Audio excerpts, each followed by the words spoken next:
Hey, welcome back. There we go. We trust you had a delightful and delicious lunch, and that you were able to sit and discuss some of the thoughts that have been simmering throughout the day. So far, we have something very exciting coming up now. Okay, so for our next session, we'll be having Mark Grollo and the Wiki podcast. By the way, I love the name of the podcast, and yeah, Mark's been hosting the WikiGod podcast for over a year now. Our Stories Shaping God in Toronto. Mark is an ordained minister with an MDiv in Pastoral Studies from this very institution. And through WikiGod, he engages with God thinkers of many stripes to wiki God together as a community. And he also loves Cantonese chow mein, so that's fantastic. Mark will be joined today by his guest, Terry LeBlanc, Indigenous Studies Director at Tyndale, and is also the director of the North American Institute of Indigenous Theological Studies and a learning community. And Danny Richmond, who's already up on the stage, the Director of Community Engagement at Via Hafta. Did I pronounce that right?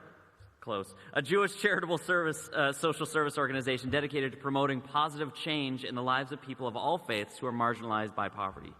Danny's the founding staff member of Via Hafta's Youth Leadership Department. Okay, so we'll throw it over to you, Mark, see where the conversation takes us. Great, yeah. Thank you. Excellent. I like that. Hi, everyone. Can you hear me? No, well, you said no.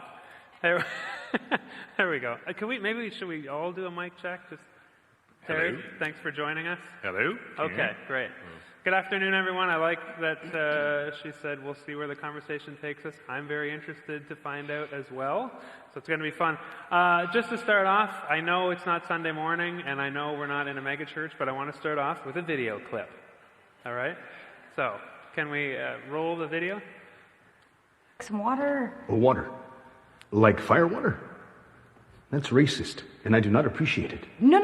I didn't mean it like that. I just meant, I'm just messing with you. Oh, my God. He's funny. This guy's funny. He does that sometimes. But seriously, I'll have a whiskey. Ken Hotate is the leader of the Wamapoke people, and we are trying to get them involved in our Pawnee Commons project. Ken and I get along great, but historically, Pawnee's relationship with the Wamapoke has been more murdery. What about, and I'm just spitballing here, a large neon advertisement for the Wamapoke Casino? We have a new slogan that I'm quite proud of. Our slots are downright filthy. I think it's a slam dunk idea. I think we're done here. I don't think we are. I don't know if we could put that in a public park. In that case, the playground will be great. Why don't we retire to my longhouse and smoke the ceremonial peace pipe to celebrate? Is he joking? All right. Danny? That was my relative. Wait, you guys watch video at church? That's amazing. So, Danny, you're Jewish. Yeah. Okay, check. Most days.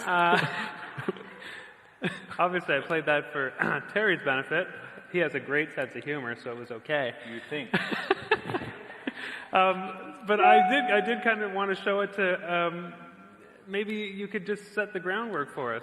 Sometimes a white guy like me isn't quite sure how to refer to someone of your heritage, Indigenous, Aboriginal, First Nations, and I thought that clip reflected pretty well some of the sometimes not sure. So can you kind of, what do we call you? Terry. Terry. So you speak for the Terrys. And not late for dinner. Okay. Well, I mean, it's an interesting presentation because it talks of an historic issue that is still very much in a contemporary play. Mm-hmm. So in Canada, the United States is somewhat different, but in Canada, we have what I would describe as the taxonomy of Indian. So we have class, phylum, genus, and species. And so we have, these are literal categorizations, C1, C2, C3, C31, treaty, non-treaty, status, non-status, on reserve, off reserve, Inuit, and Métis. And you can be more than one of those. There are classifications set in place by the Department of Indian Affairs, the Indian Act, etc. You can be more than one of them, and you can have several of those in your family. So the idea of what do we call you roots in a long history, whether it's Los Indios, whether Columbus is looking for India and gets royally lost and finds us, or maybe the other way around, we found him. So it's like, who found who? So I always say, how does it make you feel to be told that you were found by somebody who was lost? Right? So the terminology, we tend today, I think, to move towards indigenous if it's collective. Okay. If it's an individual First Nation or Métis community, use the name of their preference. That's sort of the... Okay, so indigenous and Aboriginal is out. But not, hey, Tonto. Okay, none of that. Or, Great. hey. Well, and again, that clip kind of talked about some of the... sometimes I think we're not sure where stereotypes end and truth begins. Like that had it all, the peace pipe, the casinos, everything. So I know every one of us have our own private casino. See, is he joking? I don't know. Anyway. And Thomas King has a wonderful book where he talks about Right. those different forms of how we've come to understand the identity of Indigenous or Is that The Inconvenient Indian? the Inconvenient Indian. Ben Great Bartosik is read. reading that book right now. Not right now, but If you haven't graduated from the primers into the harder read, you could start with Shorter History of Indians in Canada. It's a little thinner and a little more pithy and humorous. okay, great. Just like this conversation will be. One thing that I like to do at the beginning of all my podcast episodes is kind of level the playing field a bit when I'm talking to titans such as yourselves, intimidating folk. We were all drooling babies at one point, so I like to just take us back there. Can I ask each of you, you can arm wrestle about who goes first on this one. Can you help us situate you, where you're from, what was your religious upbringing, and then maybe were there any significant moments or turning points that landed you where you are today, not just theologically, but in your choice of work? Sure. So not unlike Terry, I also too am an individual with a whole myriad of complex identities that form who I am. But in this context, I guess, I grew up Jewish in a traditional way, but not, I went to shul a couple of times a year. But the most prominent feature of how of coming up that really springs to mind about my identity was every Friday we would have Shabbat dinner, the Sabbath dinner with my extended family. And a piece that really stands out about that is my grandmother, who would cook up a 5-course dinner for 15 people every week, and it was only after she passed that I tried to do that myself and realized I have no idea how this 80-year-old frail Hungarian woman did that every week. And she was a really incredible woman. She was a person of incredible wisdom and strength and culture, and she was a Holocaust survivor. And that really informed a lot of my upbringing, this notion of speaking truth to injustice and speaking up for others who might not be able to. And it was when I was about in my teens, and it was on the 10th anniversary of the Rwandan genocide, that I discovered that there was a Rwandan genocide. And that was a really big turning point for me in my own sense of my bubble. How did you discover that? So this is where videos, I can't believe we're doing such a promo for videos, but I was in class and the teacher showed a video, and of course the teachers in the audience are like, I told you it's teaching if I show a video. And it was a video with General Romeo Dallaire. Was it in the days when that black thing would get wheeled into class? Exactly. Okay. And a mechanism that nobody, for some odd reason, knew how to use. Yeah. It was like, that's where the power dynamics of students and teachers became totally unbalanced, because you had these 12-year-olds who were like, just press play, man. Right, no. Always had to call somebody in, the tech guy, yeah. Also a power dynamic. The tech guys in every industry, huge credos. By the way, before we start, I was remiss in recognizing the territories that we're on right now, which I believe it's the Mississaugas of New Credits, and also thank Tyndale. Anyways, all to say, Romeo Dallaire. Romeo Dallaire really sparked for me this idea, and it was a beautiful quote I still remember to this day, which is, are all humans human, or are some more human than other? So we layer on top of ourselves all these identities, but at the core of it is, how do we see each other? And that really shaped a lot of my social justice ethic and really brought me to Wehrhafte, which is informed, I think, in a lot of ways by the same values and ideas of this notion of equality and dignity, and from this notion of Wehrhafte, you shall love, the commandment that you shall love. And oddly enough, Wehrhafte, we're a social service agency serving the most pressing issues, so whether it's homelessness in Canada or moments of crisis internationally, but also now the most pressing social justice issue in Canada, which we really see as Indigenous social and economic equality as well as reconciliation. And a lot of that was sprung from this notion that we have a lot of work to do. Anyway, so that's a bit about me. Yeah, I want to ask you a little bit more Sure. about family heritage in a moment, but Terry, when you were running around ankle high, that's really small, knee high, what was that like? Well, I mean, I also remember being in school, although the technology was less sophisticated. Crank. We used it was actually a fire and a blanket to create the smoke signals, and so the teacher, that was the audiovisual department. So if you wanted something a little more sophisticated, like a movie, you had to go across the river to raid the village down the road so you could bring back the fires. So only he can joke like that. We're just going to let it. It's one of those things where it's like, So, I mean, as many of you here will know, I'm Mi'kmaq and Acadian. So I carry some Acadian blood coursing through my veins, and that comes from our family from a long way back. There's a dispute in our family whether that goes back to 1586 or 1606. Most of the documents peg it at 1586, and an intermarriage of a French gentleman to my 18th great grandmother. And so then there's this period of intermarriage over the course of the next 4 centuries or so. So I carry some mixed ancestry, so I learned how to do reconciliation in my own body.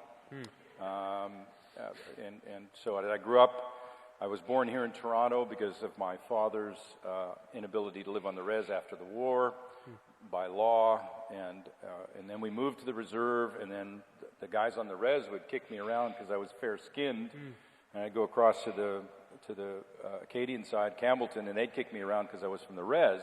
So you learned how to do reconciliation really Right. Naturally Yeah. in that sort of an environment. But I didn't grow up in a Christian home per se, though I was baptized in the tradition of our people that had been handed down for almost 400 years, a French Jesuit Catholic Christian experience. But I wasn't raised in the church, had no church experience, no Shabbat meal, with grandma and all the family or anything of that nature. It was very, very different.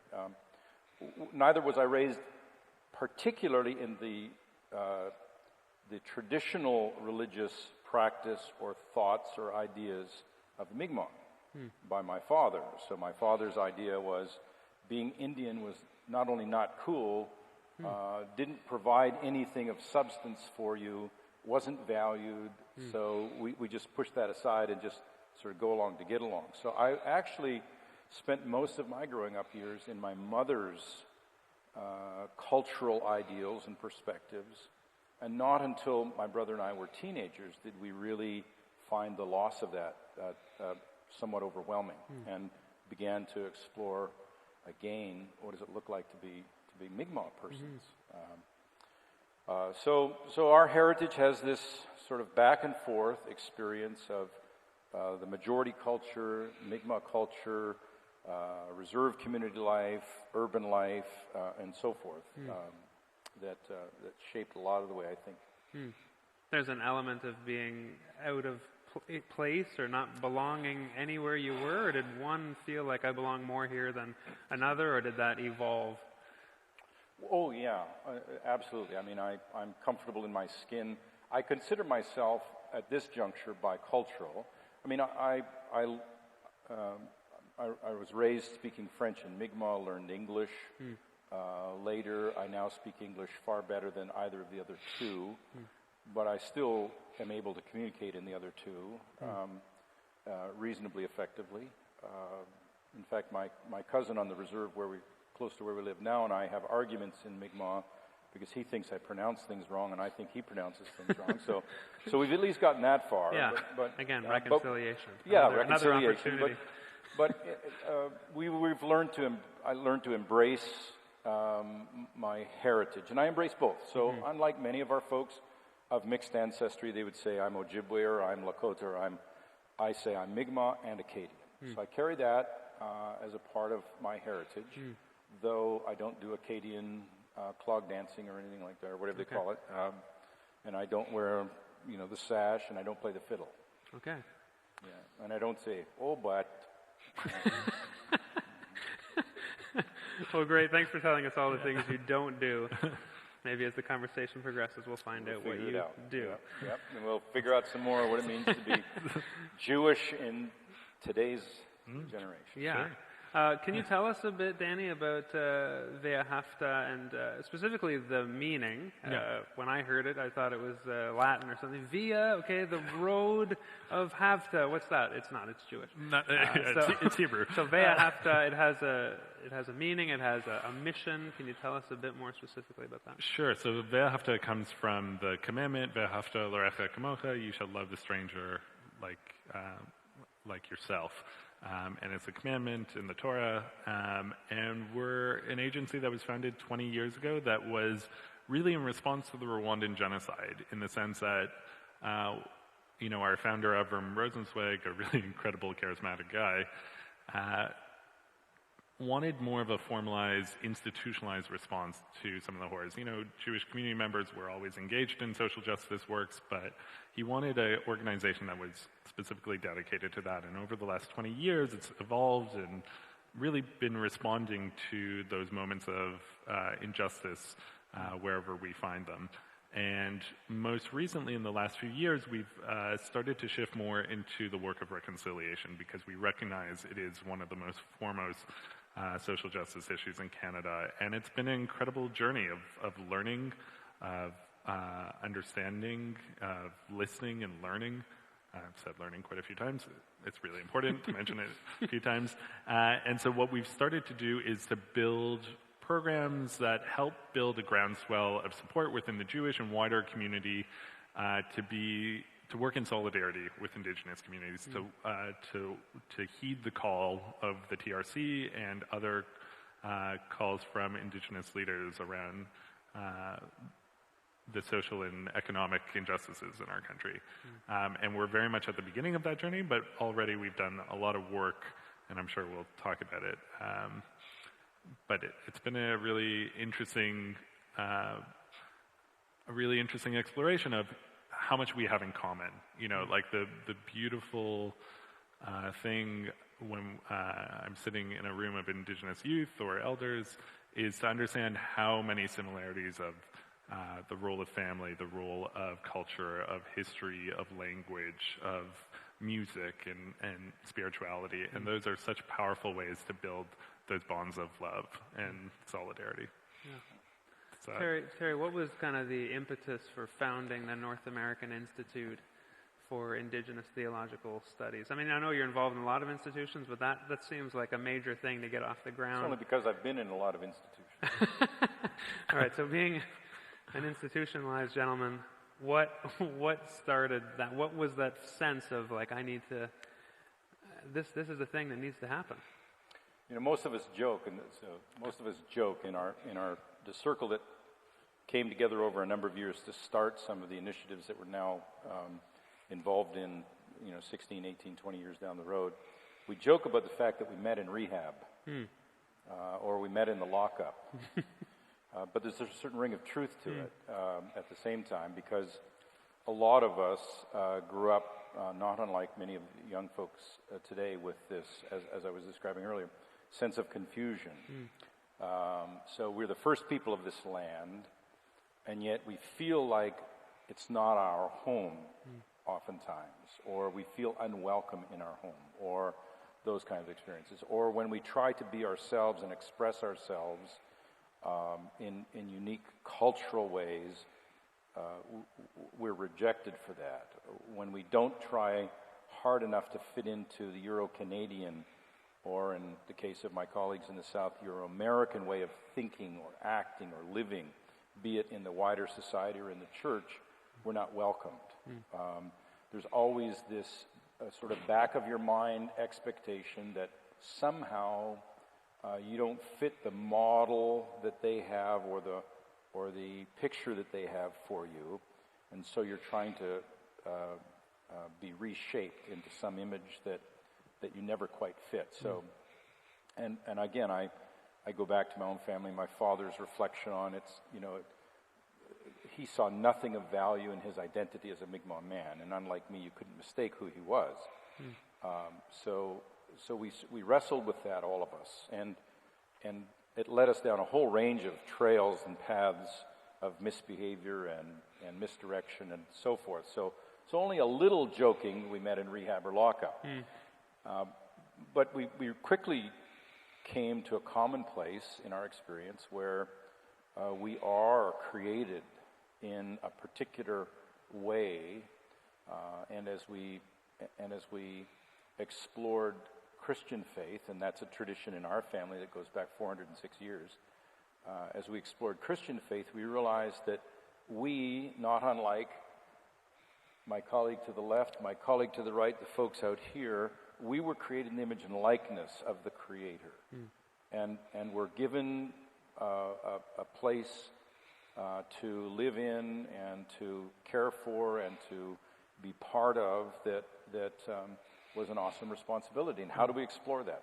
So the organizations that we're all part of now, or the institutions as it were, are part of exploring what does it mean to be authentically Indigenous people, and in our case, authentically followers of the Jesus way, which is the way we would tend to describe it. So how do we bring these two things together without contradiction one of the other, or without a sense in which one is inauthentic to us? And again, I say Christian faith goes back in my family 406 years. So there's an authenticity about that in my family after that length of time that I don't want to jettison, but I want to explore it in some particular ways. Yeah.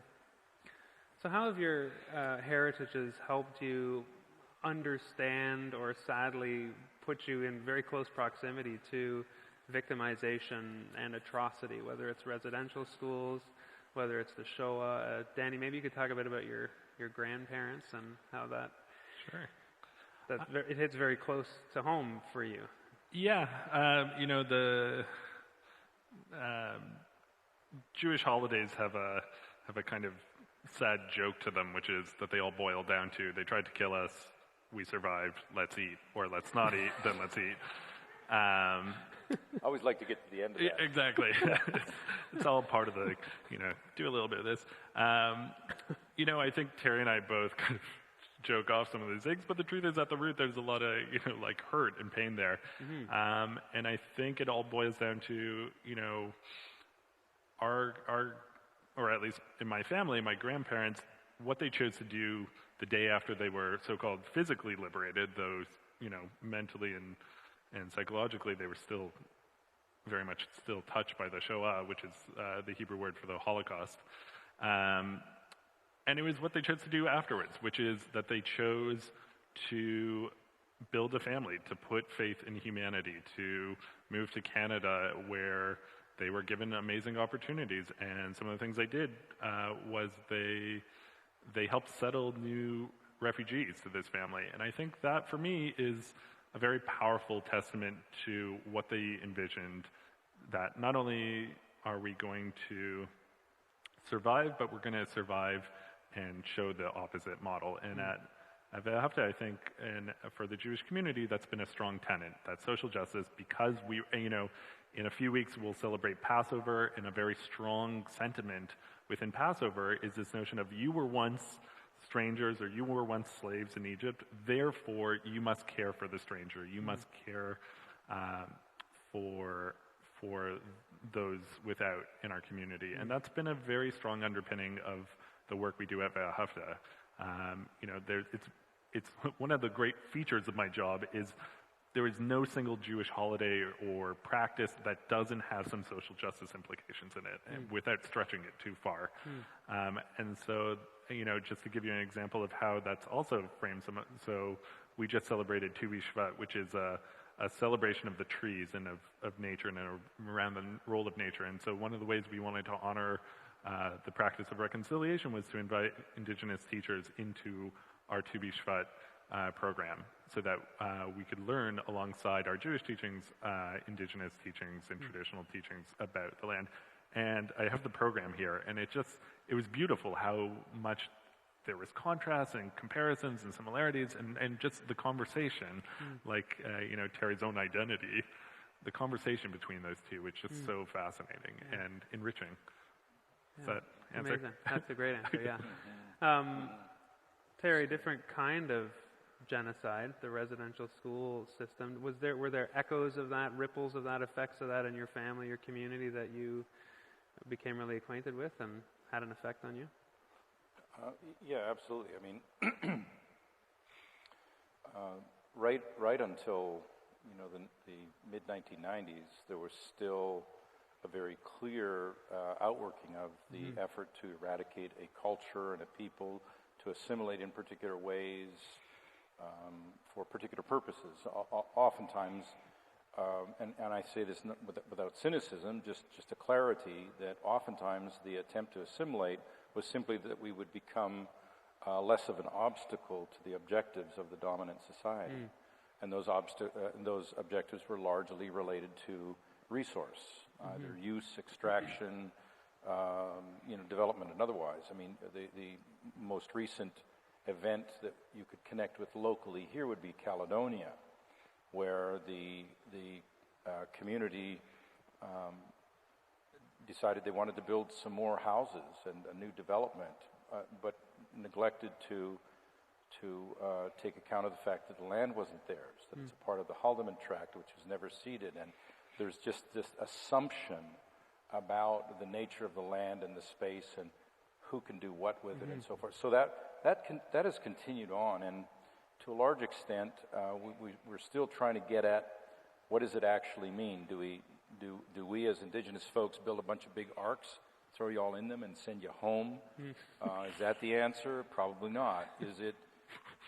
So we're still trying to come back to the two-row wampum, or the two streams ideas that are at the heart of all of our treaties, which is that we live in the way that we were made in the land, in our culture and identity, with our understandings of the land, the use of the land, if I can use that word, and you can come and live in the land with your understandings and so on, and the use of the land, and we go along in the river like this, or these two canoes in the streams continue parallel tracks, but I don't swamp your canoe, you don't swamp my canoe, I don't try and dictate where you row or paddle, and vice versa. And I think that's what we come back to, and I think that's what it looks like to live in a reconciled relationship, which I still think the majority of people in Canada struggle with, because they somehow see Canada as different than other places where colonialism made its presence known. So we talk about Rwanda. Yeah. That's a thing that Danny and I have in common, because I was in Rwanda leading a team of people on reconciliation 3 years after the last genocide. To talk to the Hutu, Batwa, and Tutsi about a way forward. And even when you talk about Rwanda, almost inevitably you talk about the Hutu and Tutsi, and the Batwa are forgotten, but they're the actual original inhabitants of the area, right? And so they're forgotten. And then we talk about, so we're familiar with the colonial experience there, the Belgians and Germans and Dutch and French and Spanish and English and and all of that. But we don't realize that the same thing happened here. And the only difference between here and there, as I was saying to our BEd students last week, is that in every country in Africa, for the most part, colonials are no longer in power. Or they left, right? Or they were kicked out. But here, colonials are still, y'all are still here. and I know it's a tittering laugh, but that's the essence of truth. There's no difference between Canada as a colonial nation and any nation in Africa or India. When Mahatma Gandhi was fighting against the British, he was fighting against a colonial empire that was still continuing its trek towards domination, subjugation, management. It all got thrown out, and now the Indian community in India manages its own affairs. What makes this any different? Not a thing, other than we say, but this is Canada. That's the only thing that makes it different, but this is Canada. We made it into something that was welcoming. Yeah, but what did you do to do that? You know, sort of. So it's that sort of conversation that we really have to enter into to get at the root of the call from the Truth and Reconciliation Commission, for example, to continue to be a welcoming nation. I mean, we talk about welcoming refugees. We welcomed refugees from Europe. And it's not, don't laugh. They came here as refugees, economic refugees, spiritual refugees, physical. And we wouldn't have survived had we not had that help. So we welcomed refugees, sometimes with a bit of conflict involved, but oftentimes not. And so we need to do the same thing, and that's our call, is we need to welcome people to the land because the land is large, able to carry us, able to, if we're treated with respect and dignity. And I think that's what we want to do. I mean, the Sacred Assembly that Elijah Harper called in 1995 was focused on, framed in, the concepts of reconciliation.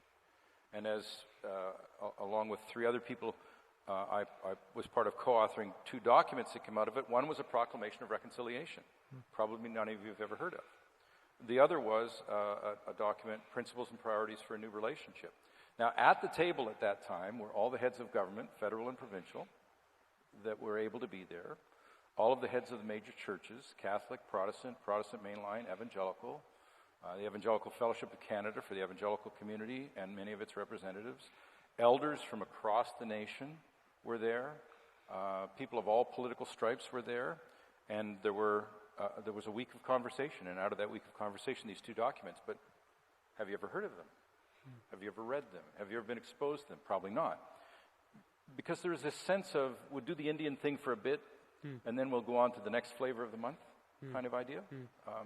So I think we've got lots to work on, and Danny's ideas of bringing the Jewish community into connection with the elders and teachers is really a good idea. And Terry mentioned a really beautiful concept, which is widening this story. You know, what is the more full story of the history of this country? And one of the initiatives that we worked on, which was really powerful experience for me to just be a part of and witness, was we ran a professional development day for teachers who are part of the Jewish education system. And we wanted originally to be ahead of the fold, which we kind of were, and now it's becoming, all the provinces are mandating that Indigenous history and culture should, and the history, not just the painful, but also the strength and the teachings and the full history of this country.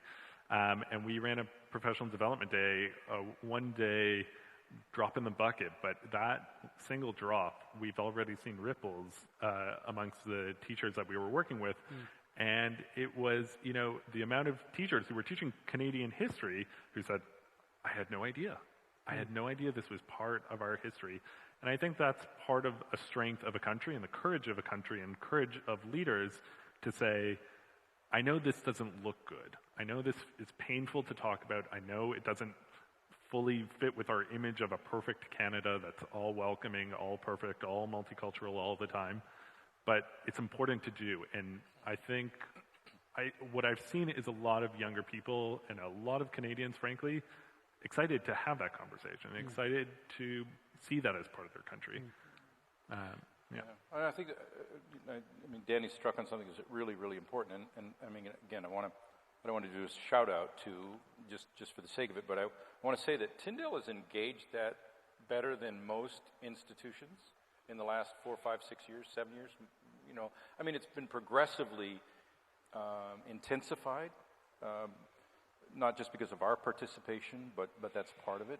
You know, the NATE's participation, the BEd taking seriously the mandate Danny just referred to by the Ministry of Education to ensure that teachers who are being prepared to enter the classroom have a good grasp of how we got where we're at, both the good, the bad, and the ugly, all of that stuff. And I think Carla and her faculty here have taken it very, very seriously. The institution has taken it very seriously. It's deeply entrenched in what they do throughout the year, not just a course like most other institutions.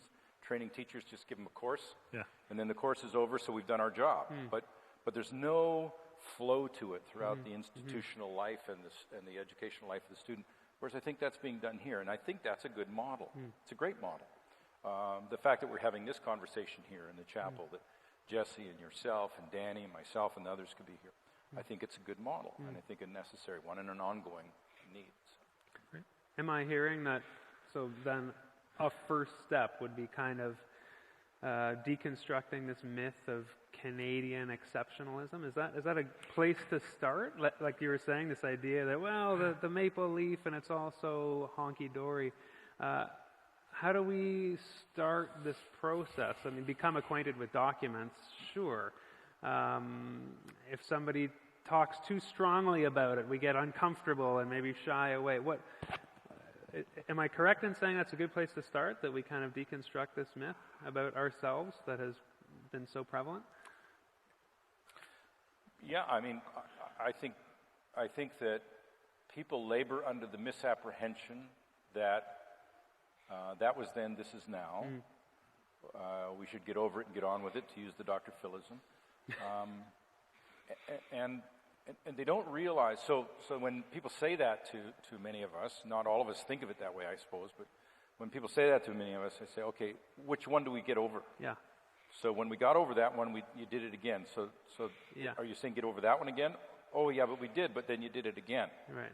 So it's like this progressive sequence. Yeah, Wav Canoe has a YouTube video, just 3 minutes of just like boom, boom, boom, of all those, get over it, get over it, get over it. Yeah, so what do you want us to get over? What stereotypes do you still not like? Yeah. Which ones should we adopt for you to make it comfortable? Yeah. I mean, I mean, I've shared this, and I'm sure some of these folks are already annoyed, and I'm saying the same things I say all the time, but you know, as I was doing my doctoral program... I've never heard you before, so just... Okay, Danny, you and I just have this conversation. We'll forget about everybody else. So when I was doing my doctoral studies, and I finished my coursework for it, and I'm sitting in a conversation in a circle with a bunch of well-intentioned, well-meaning people who want to just know, and they're all Euro-Canadian folks, and I say, you know, I finally got this thing done. It's great to have it out of the way because we were invited to share something we were happy to have accomplished and so on. This dear old saint leaned into me and said, well, dearie, is it a real PhD? And I'm thinking to myself, well, why would you ask a question like that? Other than you have a stereotype in your head about who I am because I'm an Indigenous person or my competencies or whatever. So yeah, we've got to deconstruct some of that stuff. We also have to deconstruct the expectation that we be like you. Walk like, talk like, think like, act like, be like you. Have the same ultimate goals and objectives and values. Sublimate what we think is important for the sake of getting along. I think that has to be something we deconstruct, that there actually is something we can contribute to the Canadian conversation around resource extraction, around the environment, around, you know, like Idle No More sought to put forward. And that's an important conversation to have, not just because it's Native people doing it, but because it's important for all of Canadians. I think partly deconstructing, partly, again, like one of the experiences I've had talking about reconciliation and with some people who are non-Indigenous, myself included, is widening that story. So, you know, we're a welcoming country in some respects. You know, like we're accepting more refugees than our southern neighbors. That's a good thing. We should be proud of that. We have some beautiful features of, you know, like as the grandchild of refugees, it would be hard for me to deny that feature of this country that I now call my home. But we're also a country that's flawed.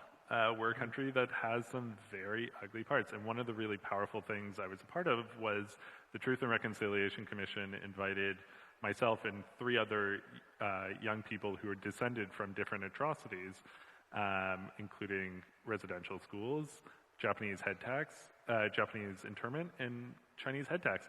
And the truth was, like, there's a lot of people who would be like, oh, we shouldn't talk about that. But that was a powerful conversation because there was so much that we were sharing in that. There was so much that we could work together on. There was so much that we could rely on each other for. And I think, to ignore the issues, to say, oh, that's not a part of it, and that's a big part of what we do have to, it's very easy to walk down the streets of Toronto, keep your eye level here, and not see a gentleman or a young child sleeping on the streets down here. But that doesn't change the reality that someone's down there, and it doesn't change the reality that there's huge, huge, painful disparities in the economic and social well-being of Indigenous communities in Canada. And, just last week, there was the big announcement that Cindy Blackstock from Native Child and Family Caring Services, but, one, that there is a huge disparity in how we, and that has a history attached to it, that has a legacy. And so learning about that is a really crucial step to trying to fix it and to repair it. And for the Jewish community, a lot of our social justice work is framed in the language of tikkun olam, which means to repair the world. And for me, that's a really comforting notion because it's I don't have to fix everything. I can fix my one piece, and together we're fixing all our small pieces together. But we have a responsibility to do that and to not just imagine that it's perfect. And I think that's a really important point for us to connect to is the idea of, if I can, of doing what we can to bring the shalom of God, into our relationships at all levels and all manner of relationships. I think that's something that, the Christian church needs to step back from its way of thinking about transgression as couched in legal and moral terms and begin to think of transgression couched in relational breach, in the breaking of harmony, in the refusal to restore or maintain, that sense of well-being and so forth for purposes that are often very selfish and very focused on destruction. So if we can back away from the language of, if you will, sin couched in legal moral terminology to sin couched in the language of breach of relationship, the failure or unwillingness to live in harmony and restore harmony at all levels and in all kinds of relationships, both ourselves and our Creator and other spirit beings, ourselves with other human beings, and ourselves with the rest of creation. I think that's really the kind of thing. So how do we fix the world? How do we restore it? And I don't mean fix under our own head of steam necessarily, and I don't think Danny would be talking about that. I think we're talking about it as a human community, created in the image and likeness of our Creator, engaged in the work that our Creator set us to do, which is not about bigger, better, more, but it's about maintaining balance and harmony and restoring it where we lose it. I think that's a helpful way to move forward instead of staying back in that transgression couched in legal moral terms. That is where I wanted to go next. If you're wondering how well this is going, I have about 20 questions, and that's two down, okay? So these gentlemen have lots to say. Love your enemies. That's the whole thing of today. That's the slogan. It's pithy, but it's very dense, the whole love your enemies. So I wanted to talk, a segue of sin and how sin affects what makes an enemy, and when I'm sinned against, suddenly you're my enemy and I sin against you. Sin is this idea that kind of pours fuel on the fire of enemy. Can we talk a bit about enemy? What does an enemy make? Is it someone who I don't like? Is it someone who has wronged me? Is it someone who threatens my privilege? Sometimes maybe we let ourselves out. Well, that person's not my enemy. An enemy is wearing a different uniform and has a gun or something. What is an enemy? Can we let ourselves off the hook? Or does it have teeth in our day-to-day lives? What does an enemy make? Go for it. Somewhere is a communications director from Behafta freaking out about how I'm going to answer this. Well, you're a reconciliation guy, and that word itself implies. Well, does it imply enemy, or is it just like we don't get along? No, I think there's I think words are very powerful. So I think reconciliation and words like love sometimes are seen as these like nice, soft, willy-frilly kind of, everything's good things. But, the kind of love that I think we're talking about is the kind that Reverend Dr. King talked about when it was a radical love of sacrifice, of being in relationship with one another. And, there's a reason that Ve'ahavta is named Ve'ahavta. It's you shall love the stranger. And that, for me, is a lot of the framing of reconciliation in the challenges that we face, is we've become strangers to one another. And that's a very sad and painful part of the legacy of how it was initially envisioned with the two-row wampum belt or the treaty relationship, where it is a nation to nation, and we were in relationship. We needed each other to survive, and we wanted to be in relationship with one another. And getting back to that, getting back to a point of getting to know one another is, I think, what really drives a lot of the work we do. Enemy is a really painful term, and I think it's not one that certainly anyone I've ever met in the Jewish community would ever view Indigenous communities with, and I don't think we would ever have cause to. But the stranger has become a very strong term for how we look at reconciliation. And love in the Hebrew, in Hebrew is a very teaching language for Jews, and because it's such an ancient language, at its root it often has deeper meaning. So the root of ahava, which is the Hebrew word for love, comes from huv, which means to give.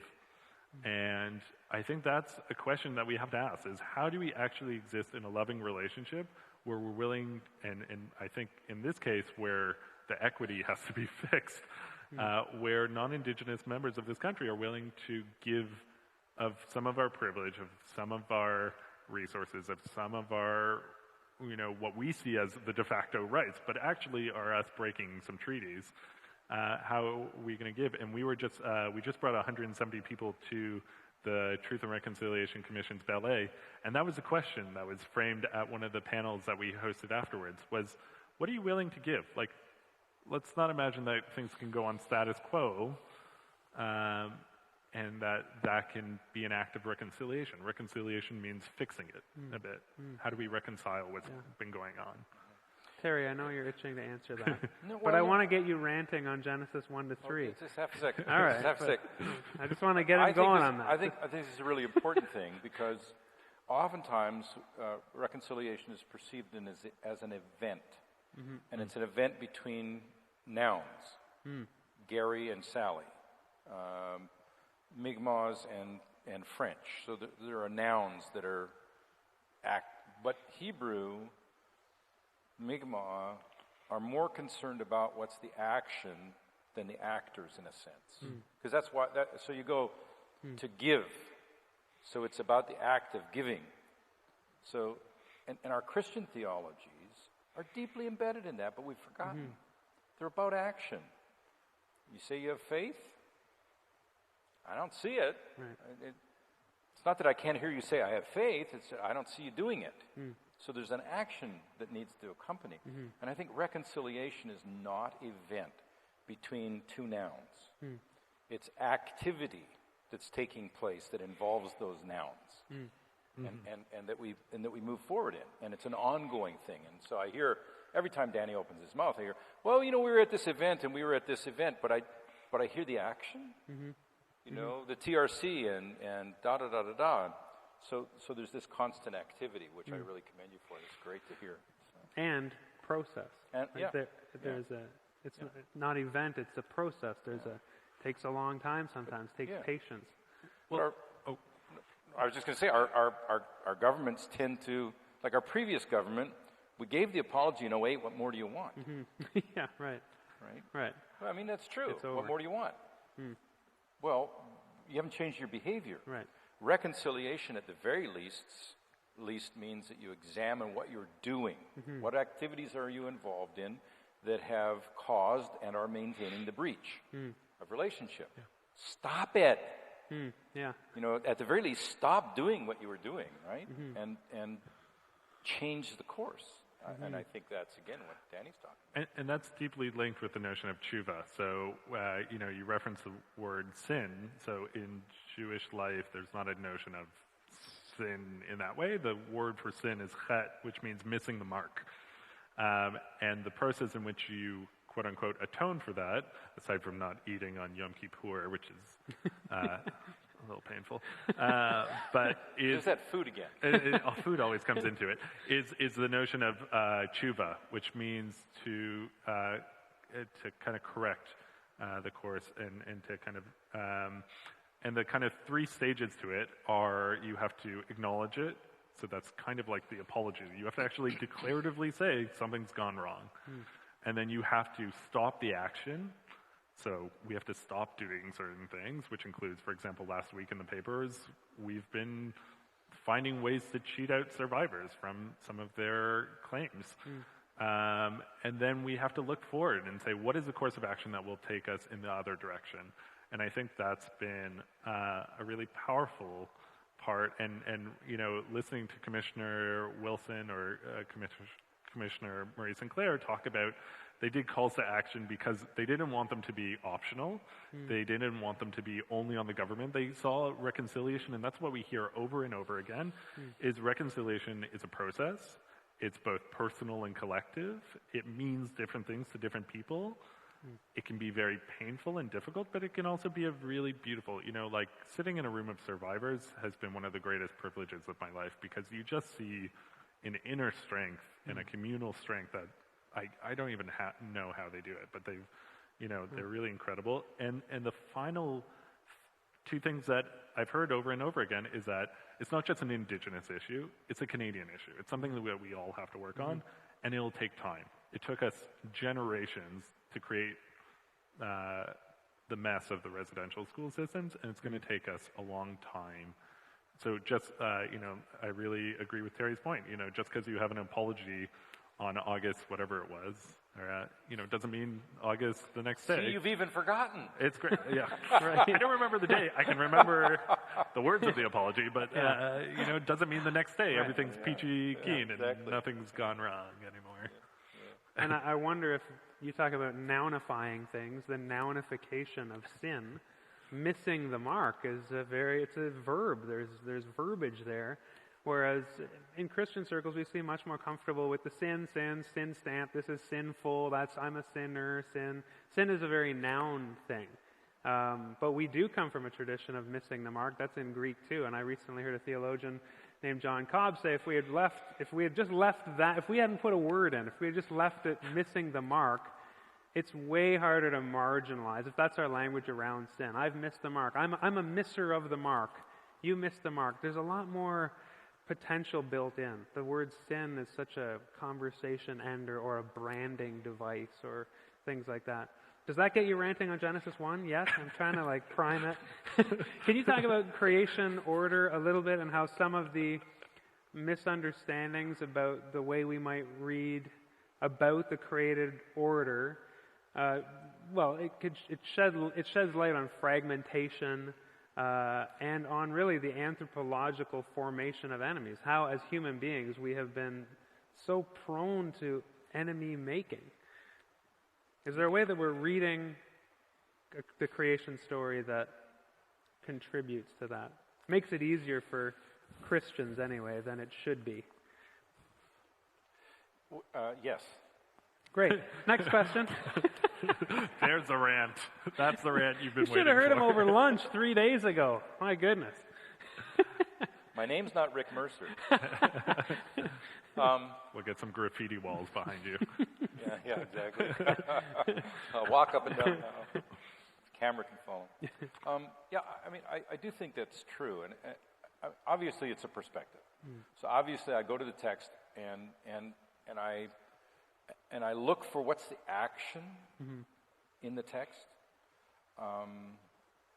and I realized years ago when our first parents are set in this wonderful pastoral scene and encouraged to behave in certain ways to maintain the balance and the harmony of those first two chapters, and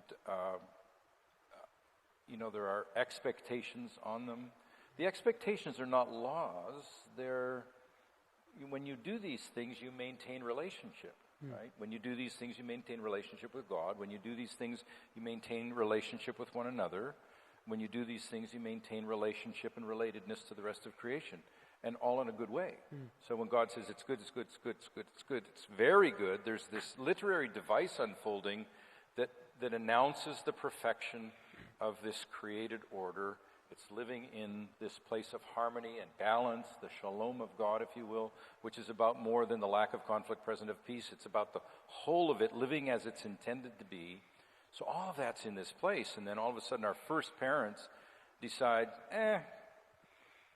so they don't break a law. You shall not eat of that. But not eating of that tree is about how this is all maintained and held in this balance. Having done that, then the wheels fall off, right? So the wheels fall off and all of these relationships fall into disharmony. So the relationship between ourselves and God, and I want to put in there really quickly, because everybody thinks I'm an animist anyway, other spiritual powers, right? There are other spiritual powers at play in this narrative, even at that point. So there's a relationship that's supposed to be in place in order for balance and harmony. Our first parents changed the equation, so they're now not relating properly to these spiritual powers and to their Creator. So then the other thing is, of course, the break of relationship between human beings. Pictured in the male and female, but there's more to it than that. So as you look at, there's now a change in the way they perceive things. So our first father is out there hanging out and realizes he's buck naked and decides to go get a fig leaf, as the story goes. God's coming to look for him, and where were you? I was naked, so I hid. Who told you? The woman you gave me. Now we, in the Christian narrative I learned, it's the woman's fault. And we point to Paul later on to say, see? But I think there's a better way to tease that out. Because Adam is actually blaming God. The woman you gave me. Right? I didn't create her. You gave her to me. So then he goes to the woman, and what's this that you've done? The serpent beguiled me and I ate. Well, who made the serpent? So it's a little more tangential there, maybe a little bit reading into something, but it seems to me a logical flow that there's a blame associated. And the blame isn't just the serpent, it's the one who made that serpent. So there's this continued breach of relationship, and the human beings begin to drift in their perspective of things, just even these two.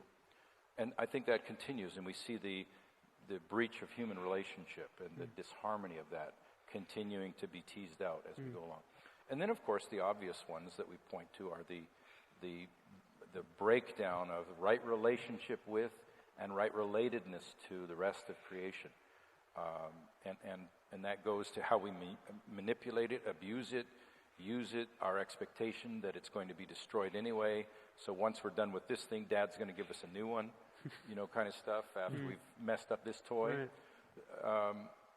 All of that is about, I think, a different way of perceiving what Genesis 1 and 2 and Genesis 3 do, and how they set up the notion of sin, not as a legal moral reality, but as a relational breach and the willfulness to maintain those relational breaches instead of seeking to restore them and bring them back. So when Paul in Romans says, the whole of creation is groaning, awaiting the revelation of the sons, and I'll add daughters of God, or the whole of creation is groaning in travail, awaiting its own redemption, even as we also do. He's placing that whole thing in this context of what we were talking about. How do we put it back together? What do we do? What's the actions we take? As opposed to, okay, what's the law about that, or what's the morality related to that? And it's not that law and morality are irrelevant. I'm not saying that. I think there's an importance to understanding law and morality. But I think that when we limit our understanding of sin to simply legal and moral frameworks and issues and realities, we miss the bigger mark, which is what I think we're talking about when we're talking about welcoming the stranger, when we're talking about loving our enemy, when we're talking about engaging with those who have abused us and misused us. And I think you'll see in the indigenous community, we've stepped up time and time and time again to welcome the enemy. And I think this has implications, too, about our understanding about Jesus. This Christian claim that Jesus was sinless, but again, if your understanding of sin is a moral and legal standard, well, Jesus was really good at following moral and legal standards. How might we have a new understanding of Jesus if we see sin as relational from the paradigm you just set up? Well, I think in his public, in the public presence that we see recorded in the Gospels and even in Josephus, limited as that is, we see there's not just a morality about him, not just a good teacher, but there's something about the way that he lives that seeks to maintain or correct when relationships are out of sync, out of balance. When there's abuse and misuse and so on, he seeks to correct that and bring it back into a correct relationship. His relationship with other spiritual powers in the world. The fact that he lives this perfect, sinless life, we put that down to legality and morality, but it isn't. Right. He lives in balance and harmony with all that has been made, because in the Christian narrative, he is the author and sustainer of all that. Right. And I like the Colossians narrative. In him, all things are held together. Right? So there's this author and sustainer. Held together is like, oh my gosh, it's all really cool. It's the way it's supposed to be. Yeah. Yes. You're doing a lot of gesticulating. I don't know if that... It's like, Come on, Danny. Can I comment on Jesus? So, do you want to... No. Okay.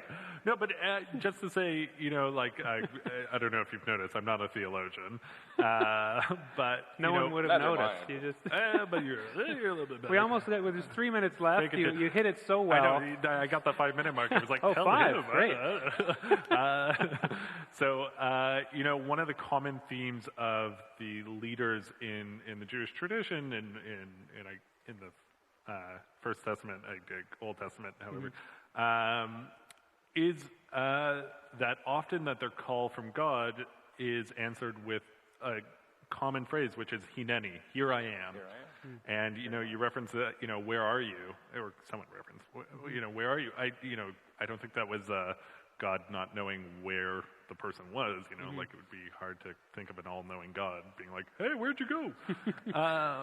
But really that call to where are you? And I think when we're talking about reconciliation, we're talking about that hineni call. It's here I am, and I think that's often what we hear from our Indigenous partners is they want someone else, they want the non-Indigenous members of Canadian society to see reconciliation as a Canadian issue, as their issue, and that's really one of the goals that we're trying to do at Be'ahafta, and we're taking a long-term approach to this. And one of the framing questions when I'm doing programming is to say, what would it look like in 5 to 10 years? What would it take, rather, to make reconciliation a central part of the Jewish community's priorities, domestic priorities? What would it look like if we did that? And so, for example, talking about tshuva and sin, last year we had a few religious leaders reach out to us and say, we want a resource for Yom Kippur, for the Day of Atonement, because we thought, what a better day to mark the year of the Truth and Reconciliation Commission than Yom Kippur, the Day of Atonement. And we really simplified it, and we said, here are 5 things, and we talked with a lot of our Indigenous partners of what would it look like for a synagogue to honor the TRC, to honor its Indigenous treaty responsibilities. And we put together this resource that, had the low-hanging fruit. So something as simple as we do the prayer for Canada as part of our service, because that's part of who we are as Jews, to honor the country that is our host and our home. And so within that, we also put in text to honor the traditional stewards of the land. Something as simple as that brings a consciousness, and then building it up to different levels. And it's about those baby steps. And Rabbi Abraham Joshua Heschel, who marched with Reverend Dr. King in Selma, always talked about this idea of it takes one step, then another step, then another, and that's how you build a movement.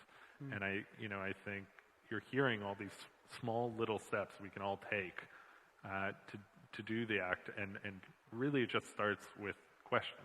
Starts with asking questions. I love that idea of here I am. Terry, maybe the final word to you. How can we answer that? Us here today, here I am. Okay. What next? Well, I think Danny hit it on the head. I would just sort of cheerlead that oftentimes First Nations folks have wanted to come back. So treaties are about statements of relationship, understandings of how we relate in the land. They're not legal documents per se. They're not contracts, but they're descriptions of how we live in the land. And so we've come back to the treaties regularly throughout the centuries and said, here's the way we talk about relating to one another in the land. And then you look up and nobody says, here am I, in response to that, and steps up to say, I'm here to reaffirm our treaty relationship. So in this room today, we're all treaty people. We all have treaty rights and responsibilities and obligations, all of us. And to know those, and to understand them, and to understand the people with whom those treaties were negotiated and maintained over the years is a good step forward. And it's the "Here I am" call. I think that's a great thing. Danny hit it right on the head. Danny wants to say even more. No, just to say that conversation is important, and I think it's a long conversation. I don't think it's always going to be an easy conversation, but it's one we have to have. Yeah. And since I'm supposed to have the last word. Yeah, no. Go for the last word. Go for the last word. I was like, oh, sorry. Go. Well, thanks so much, gentlemen. Can we thank? This has been amazing. This has been absolutely amazing. Thank you. And I'm going to turn it over to Alex, who has a great broadcaster's voice. I think you... So you better start talking or else they're going to keep going. Well, thank you very much. That's very kind of you to say. Guys, this has been fantastic. So much to think about. So rich. I hope that you find this broadcast, the WikiGod podcast, later on, and I'm going to download it. I'm going to listen to it again.